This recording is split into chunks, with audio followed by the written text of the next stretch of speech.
my coat on Dad in the hospital when I visited him on Easter Saturday. Do you think that was proof that the hospital were doing a good job or not? That I'd put my woolly hat and go home cold myself? Or do you think the hospital were negligent in not treating his hypothermia correctly? They just put him on oxygen instead of giving him warm blankets and getting him warm. They tried to put hot water bottles on his hands instead of getting his core temperature up. Do you think that that's a criminal action, or yes or no? I just think he shouldn't have been allowed to get so cold. Okay. Can you just restate your qualifications as an RGN?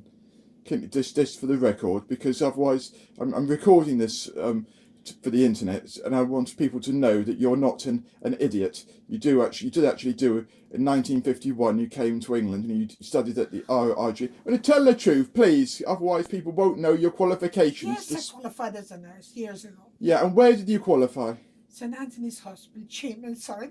And your intensive care course. This, please. I know you're embarrassed about this, At the but Hammersmith Postgraduate Medical School. okay. And you worked 48 years altogether, from 1951 to 1990.